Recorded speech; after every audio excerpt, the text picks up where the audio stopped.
जय श्रीकृष्ण. श्रीमद भागवत दशमस्कंद. विषय नामकरण संस्कार. भाग 15. आनंदमय भगवंताच्या कथेत तल्लीन झालेले शुकदेवजी भावविभोर होऊन कथाकथन करीत आहेत.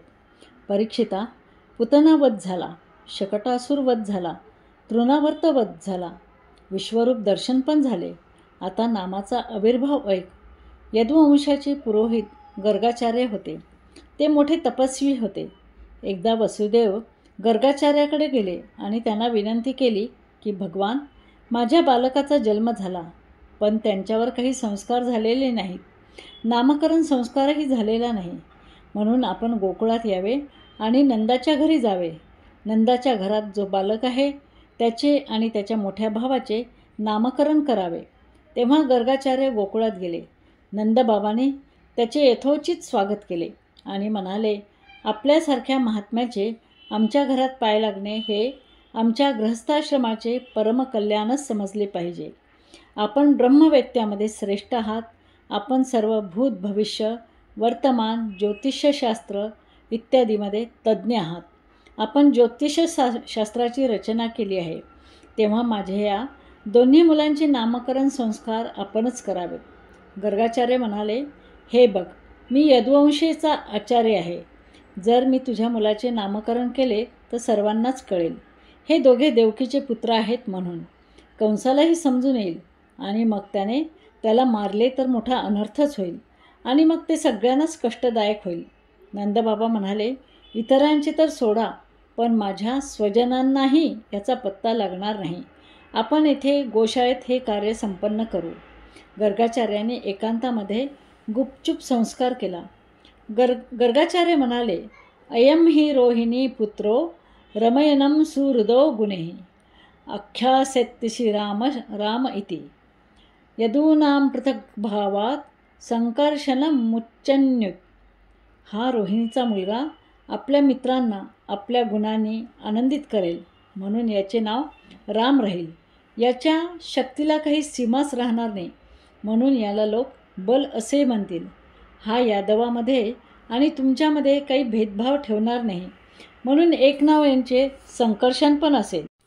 हा रोहिणीचा पुत्र आहे आणि तो अधिक बलवान आहे व तो शेषाचा अवतार आहे म्हणून याचे नाव संकर्षणसुद्धा असेल. यापुढे गर्गाचार्य म्हणतात, आता हा धाकटा बालक सर्वांना आपल्याकडे आकर्षित करेल.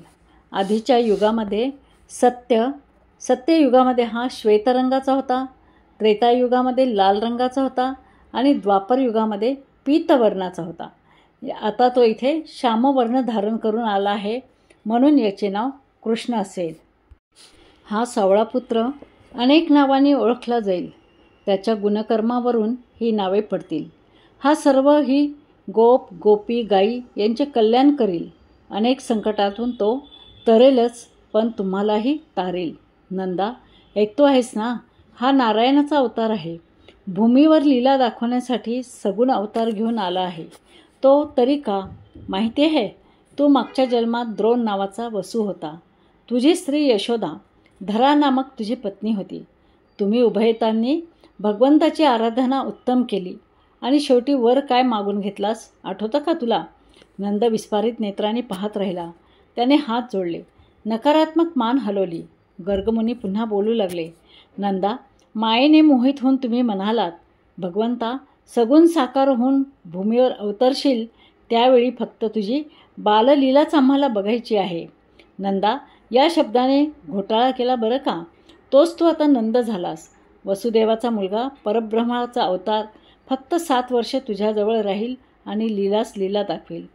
ज्या कार्यासाठी हा अवतार धारण केलेला आहे ते कार्य करण्याकरता तो मथुरेत जाईल आणि मथुराधिपती कंसाचा वध त्याच्या हातून होणार आहे. नंदा, याचे एक नाव वासुदेव पण आहे. वसु हे इंद्रियाचे नाव आहे. इंद्रियाची देवता आहे चित्त. त्या चित्तात जो स्थित राहून आपला देह चालवतो त्या अंतर्यामी भगवंताला वासुदेव म्हणतात. कृष्ण शब्दाचा एक अर्थ असा आहे खेचणारा. कर्षनाथ कृष्ण. सर्वांची मने जो आपल्याकडे खेचून घेतो, आकर्षित करून घेतो त्याला कृष्ण म्हणतात. कृष्ण शब्दामध्ये कृश हा धातू आहे आणि दुसरा वर्ण न आहे. कृश धातूचा अर्थ सत्ता आणि न म्हणजे आनंद. जो सदानंद स्वरूप आहे त्याचे नाव कृष्ण असे नामकरण करून गर्गाचार्य तिथून निघून गेले. गोपाल कृष्ण भगवान की जय.